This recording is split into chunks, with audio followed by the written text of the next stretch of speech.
Hi, welcome to soulful stories. Avani episode number 4. వికీ కూడా నేను అంకిత అమ్మతో ఉంటాను అని తన చేతిని వదిలించుకొని పరిగెత్తగా అవని గుండె 1000 ముక్కలైంది. ఆమెకి చాలా ఏడుపు వచ్చింది. ఒక క్షణం వికీ కోసం ఇక్కడ ఉండాలి అని అనుకుంది.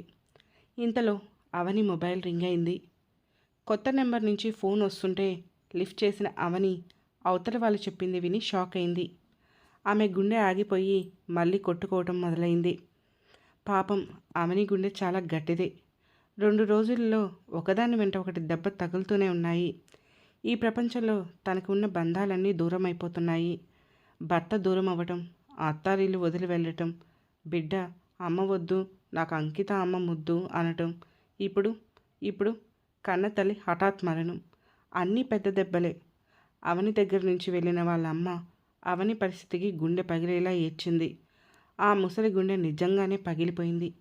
ఇంటికి వెళ్ళిన లక్ష్మి ఏడ్చి ఏడ్చి అలానే నిద్రపోయింది. ఆ నిద్రలోనే ఆమె ప్రాణాలు పోయాయి. 2 రోజుల నుంచి ఏడవటం వలన అవని కళ్ళల్లో నీళ్లు కూడా ఇంకిపోయాయి. ఇక తల్లి చివరి యాత్రకు వెళ్ళాలి అని అంకిత వైపు తిరిగి, నా బిడ్డ జాగ్రత్త, ఈరోజు వదిలి వెళ్తున్నాను కానీ ఏదో ఒకరోజు తప్పకుండా వచ్చి నా బిడ్డను తీసుకుని వెళ్తాను అని గబగబా బయటికి వచ్చి ఆటోలో సర్దిన విక్కీ వస్తువులు బట్టలు అన్నీ ఇంటి గుమ్మంలో పెట్టి ఆటో ఎక్కి బస్టాండ్కి పోనివ్వమంది. అవని పరిస్థితి, తన ఆలోచన ఎంత దారుణంగా ఉందో ఊహించటానికి చాలా భయంకరంగా ఉంది. ఇప్పుడు తనకి ఏం బంధం లేదు. కన్న తల్లి తండ్రి శాశ్వతంగా దూరమయ్యారు. కట్టుకున్న భర్త, కడవరకు తోడు ఉంటాను అన్న భర్త దూరమయ్యాడు. ఇక కన్న బిడ్డ, వాడికి నా అవసరమే లేకుండా పోయింది.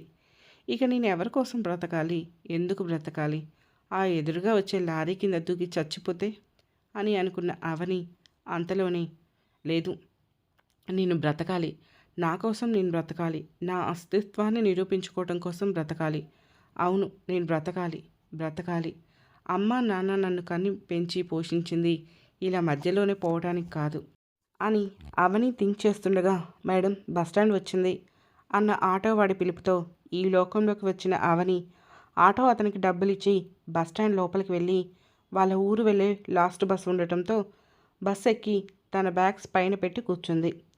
అప్పటికే టైం 10 గంటలయింది. బస్ స్టార్ట్ అయింది. టికెట్ తీసుకుంది అవని. అప్పటి వరకు ఆలోచనలతో అలసిపోయి ఏడవటం వలన వచ్చిన మగతతో బస్ ప్రయాణిస్తూ ఉండటం వలన వచ్చే చల్లగాలి వలన అవనికి వెంటనే నిద్ర పట్టేసింది. కాసేపటికి ఎవరో తట్టి లేపినట్లు ఉలిక్కిపడి లేచింది అవని. చుట్టూ చూస్తే అప్పుడే వాళ్ళ ఊరి ముందు బస్ ఆగింది. లేచి తన బ్యాగ్స్ తీసుకొని బస్ దిగి నడుస్తూ ఇంటి దారి పట్టింది అవని. ఇల్లు దగ్గరవుతున్న కొద్దీ అవని గుండె బరువెక్కుతుంది. ఇంటి ముందు చాలామంది జనాలున్నారు. దగ్గరగా వెళ్ళింది అవని. ఇంటి బయట లక్ష్మి మృతదేహాన్ని పడుకోబెట్టారు. చుట్టూ దగ్గర చుట్టాలైన ఆడవాళ్ళు కూర్చొని మౌనంగా ఏడుస్తున్నారు. తల్లిని అలా చూసేసరికి అవని ఇక ఆగలేకపోయింది. బ్యాగ్ అక్కడే వదిలేసి పరుగున వెళ్ళి తల్లిపై పడి ఏడ్చింది. అలా ఎంతసేపు ఏడ్చిందో అలానే కళ్ళు తిరిగి తల్లి మీద పడిపోయింది అవని. చుట్టూ ఉన్న ఆడవాళ్ళు ఆమెను ఇంట్లోకి తీసుకువెళ్ళి బెడ్పై పడుకోబెట్టారు. మగవాళ్ళు వెళ్ళి డాక్టర్ని తీసుకొని రావడంతో ఆయన ఆమెను చెక్ చేసి బీపీ డౌన్ అయింది అని సెలైన్ పెట్టి వెళ్ళాడు. తెల్లవారుతూ ఉంటే అవనికి మెలకువ వచ్చింది. లేచి బయటికి వచ్చి తల్లి శవం పక్కనే కూర్చొని ఏడుస్తుంది. తెల్లవారక దానం చేయడానికి ఏర్పాట్లు స్టార్ట్ చేశారు. తలకొరివి పెట్టేవాళ్ళు కాడి దగ్గర కట్టె వేయడానికి బయలుదేరారు. తలకొరివి ఎవరు పెడుతున్నారా అని చూడగా అక్కడ అనంత్ కనిపించాడు. టవల్ మీద వేసుకొని కట్టె తీసుకోవడానికి కింద వంగాడు అనంత్. అతన్ని చూసి ఆగు అని గట్టిగా అరిచింది అవని. అక్కడే ఆగిపోయాడు అనంత్. అక్కడ ఉన్న అందరూ కూడా అవని వైపు అలానే చూస్తూ ఉన్నారు. ఏం చేస్తున్నారు మీరు అని అడిగింది అవని. మీ అమ్మకి కొడుకులు లేరు కదా, అందుకే అల్లుడితో తలకొరివి పెట్టిస్తున్నాము. మీ నాన్న చనిపోయినప్పుడు కూడా మీ ఆయనే పెట్టాడు కదా తలకొరివి అన్నారు పెద్దవాళ్ళు. ఆ రోజు పెట్టాడు, ఎందుకంటే అప్పుడు ఆయన ఈ ఇంటి అల్లుడు. కానీ ఈరోజు ఆయనకి ఈ ఇంటితో ఏం సంబంధం ఉంది అని మా అమ్మకి ఆయన చేత తలకొరివి పెట్టిస్తారు అని అడిగింది అవని. ఒక పెద్దాయన ముందుకు వచ్చి, ఇలాంటి సమయంలో ఇవన్నీ ఎందుకమ్మా, ముందు జరగవలసిన కార్యక్రమం కానివ్వండి అన్నాడు. వద్దు, ఆయన ఈ కార్యక్రమం చేయడానికి వీల్లేదు. మా అమ్మ ఈ పరిస్థితికి కారణం ఆయన. అలాంటిది ఆయనతోనే ఈ పని చేయించి మా అమ్మకి ఆ మాత్రం మనశ్శాంతి కూడా లేకుండా చేస్తారా? ఆయన తలకొరివి పెట్టద్దు అని కరాఖండిగా చెప్పింది అవని.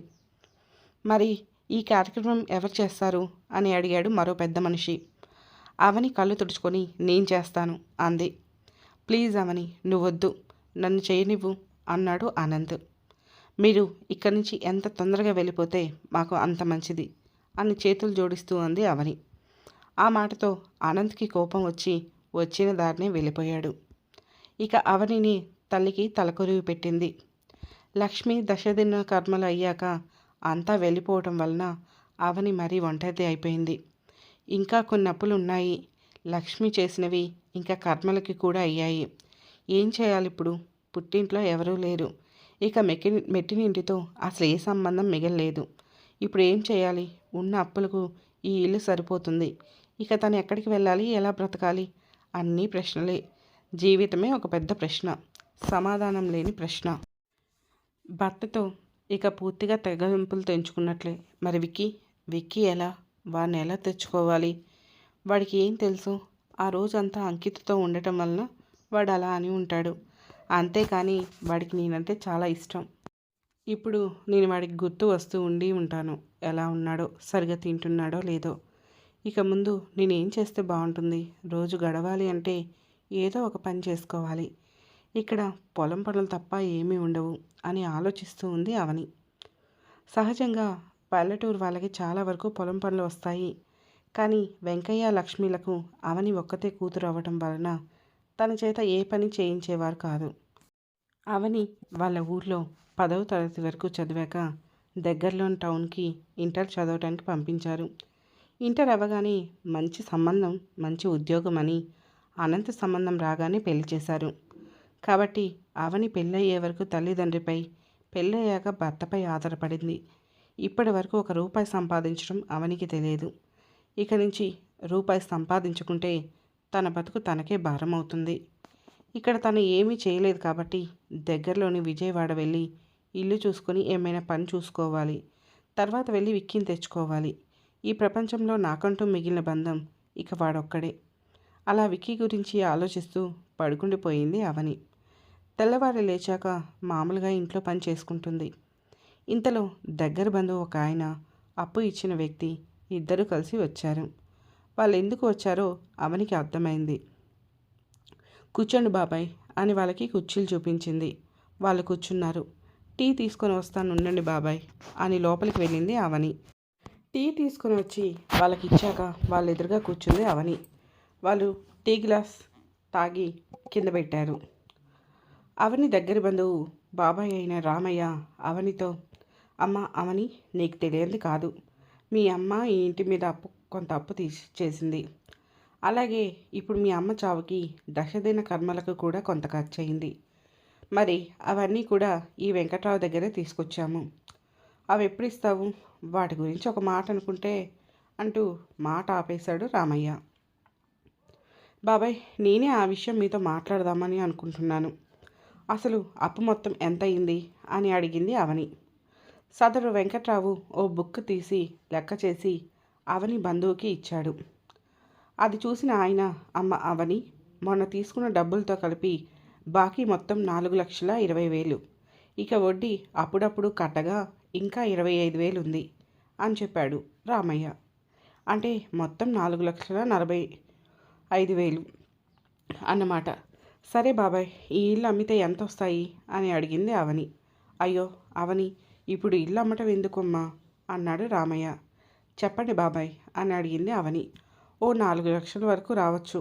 కాస్త మంచి బేరం అయితే 4.5 వరకు వస్తాయి అని చెప్పాడు రామయ్య. సరే బాబాయ్, ఈ ఇల్లు బేరం పెట్టండి అన్నది అవని. అయ్యో అవని, ఇల్లు అమ్మితే నువ్వెక్కడుంటావమ్మా అని బాధగా అడిగాడు రామయ్య. నేను ఇక్కడ ఉన్నాను బాబాయ్, విజయవాడ వెళ్ళిపోతాను. ఇక నాకు ఏ పని చేత కాదు. అలాగే అంత డబ్బు తీర్చాలి అంటే నా వల్ల అయ్యే పని కాదు. కాబట్టి ఇల్లు అమ్మటం మాత్రమే ఈ సమస్యకి పరిష్కారము. కాబట్టి మంచి బేరం చూడండి అని అంది అవని. ఆ వెంటనే ఏదో ఆలోచన వచ్చినట్లు, లేదంటే ఆయన్ని అప్పు కింద ఈ ఇల్లు చూసుకోమని చెప్పండి అంది అవని. అయ్యో, అలా ఎలా ఉంటావమ్మా? ఇల్లు లేకుండా ఆడపిల్లవి ఉండటం కష్టం. అప్పు చిన్నగా తీర్చుకోవచ్చు, ఇల్లు ఉంచుకో. అసలు తిన్నా తినకపోయినా సొంత ఇల్లు అనేది ఉంటే ఆ ఇంట్లో పడి ఉండొచ్చు, ఎవరూ అడగరు అని అన్నాడు రామయ్య. పర్వాలేదు బాబాయ్, ఏవండి, మీ అప్పు కింద ఈ ఇల్లు ఉంచుకోండి అని అప్పు ఇచ్చిన వ్యక్తితో అంది అక్షర. నేను కాస్త ఆలోచించుకొని చెప్తానమ్మా అన్నాడు అతను. సరే అండి, మీ ఇష్టం. లేదంటే బయట ఎవరికైనా అమ్మినా ఆ డబ్బు మీకు అప్పచెప్తాను అన్నది అక్షర. సరే అమ్మా అని ఇక వెళ్తామన్నట్లు వాళ్ళు లేచారు. వాళ్ళకి నమస్తే చెప్పింది అక్షర. వాళ్ళు వెళ్ళిపోయారు. అవని ఇంట్లోకి వెళ్ళింది. అప్పటికే టైం పొద్దున 10:30 అయ్యింది. టీ తాగి అలానే ఉంది. ఏమీ తినాలనిపించక వంట కూడా చేసుకోలేదు. 15 రోజుల క్రితం వరకు ఊపిరి సలపని పనితో తినడానికి టైం కూడా లేదు. ఇప్పుడు బోలెడంత టైం ఉంది, కానీ తినే అంత ఆకలి లేదు. కొద్ది రోజుల్లో తన జీవితం ఎంత మారిపోయింది. ఎవరు దానికి కారణం? చాచా, ఇక ఆ జరిగిపోయిన విషయాల గురించి ఆలోచించకూడదు అని తల విదిలించింది అక్షర. ఇల్లు చుట్టూ చూసింది. పాతకాలం నాటి పెంకుటిల్లు. అవని అమ్మకి పెళ్ళయ్యాక చాలా రోజులు పిల్లలు లేరు. అవని నాయనమ్మ వెంకయ్యకి ఇంకో పెళ్లి చేస్తాను అన్నది. అప్పుడు వెంకయ్య ససేమీరా వద్దు అన్నాడు. నా మాట వినకపోతే నా ఇంట్లో ఉండద్దు, ఈ ఇంటి నుంచి వెళ్ళిపోండి అన్నది అతని తల్లి.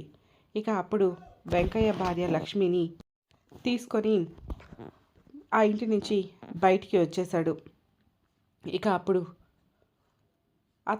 అవని తాతయ్య తన భార్యకి తెలియకుండా ఇచ్చిన డబ్బులతో ఇక్కడ ఈ ఇల్లు కట్టుకున్నాడు అవని తండ్రి. ఆ ఇల్లు కట్టాకే అవని కడుపులో పడింది. ఈ విషయం రాత్రులు ఆరుబయట మంచంపై పడుకున్నప్పుడు వాళ్ళ నాన్న సరదాగా చెప్పేవారు. అమ్మ నవ్వుతూ ఇక చాలే ఆపండి అనేది. అది తలుచుకోగానే అవని పెదవులపై చిన్న నవ్వు వచ్చి చేరింది. ఆ ఇంటితో అవనికి ఎంతో అనుబంధం ఉంది. తన పెళ్ళి అయ్యే వరకు కూడా అవని ఆ ఇంటి నుంచి ఒక్కరోజు కూడా దూరంగా లేదు. ఏదైనా ఫంక్షన్కి కానీ, ఇంకా ఏదైనా పని మీద కానీ చుట్టాల ఇంటికైనా వెళ్ళినా వెంటనే ఇంటికి వచ్చేవారు. ఎక్కడ ఒక్కరోజు కూడా ఉన్నది లేదు. ఎన్నో జ్ఞాపకాలు, ఇంకెన్నో అనుభూతులు అమ్మా నాన్నతో అవనికి ఆ ఇంట్లో ఉన్నాయి. అవన్నీ కూడా ఒకటొకటిగా గుర్తుకు వస్తుంటే అవని కళ్ళల్లో నీళ్ళొచ్చాయి. ఆ రోజంతా ఆమెకి అలానే గడిచిపోయింది. రాత్రికి కాసిని పాలుంటే వెచ్చబెట్టుకొని తాగి బెడ్పై చేరింది అవని. ఇలా పడుకోగానే ఆమెకి విక్కీ గుర్తొచ్చాడు. మళ్ళీ ఆమెకి ఏడుపు తన్నుకొచ్చింది. ఎలా ఉన్నాడో నా బంగారం అని అందుకుంది. వాడి గురించి ఆలోచించిన ఆలోచనలతో నిద్రపోయింది అవని.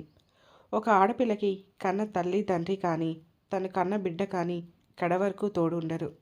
కేవలం కట్టుకున్నవాడు మాత్రమే కడ వరకు తోడు ఉంటాడు. ఎక్కువ కాలం కూడా జీవిత భాగస్వామితోనే ఉంటుంది ఆడపిల్ల.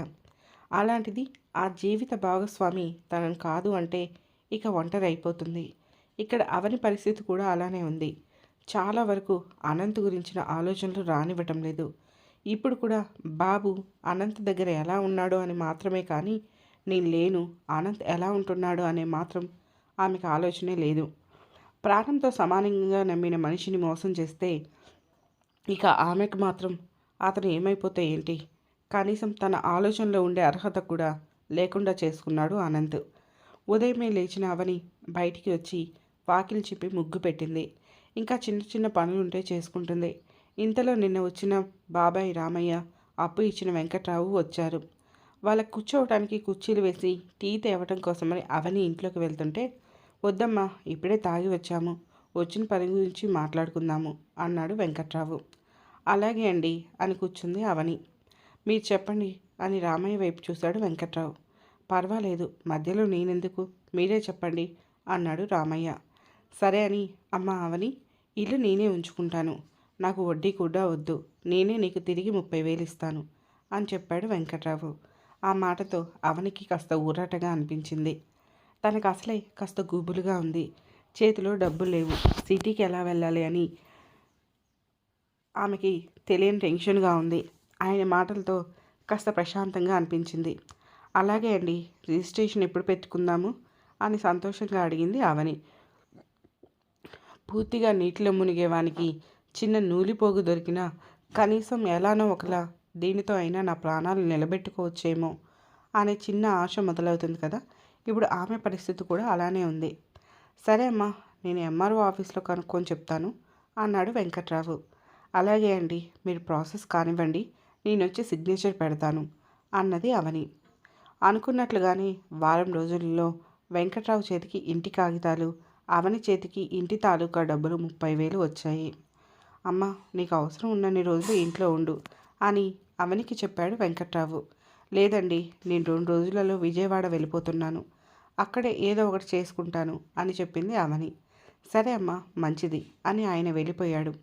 అన్నట్లుగానే తెలిసిన అందరికీ చెప్పి తన చిన్ననాటి జ్ఞాపకమైన ఇంటిని వదల్లేక వదిలి శాశ్వతంగా ఆ ఇంటితో బంధాన్ని వదులుకొని ఒంటరిగా సిటీకి బయలుదేరింది అవని. ఇక అవని ప్రయాణం ఎటు సాగుతుందో తెలుసుకోవాలి అంటే వెంటనే మా సోల్ఫుల్ స్టోరీస్ ఛానల్ని సబ్స్క్రైబ్ చేసుకొని అవని స్టోరీలోని నెక్స్ట్ ఎపిసోడ్ని వినండి.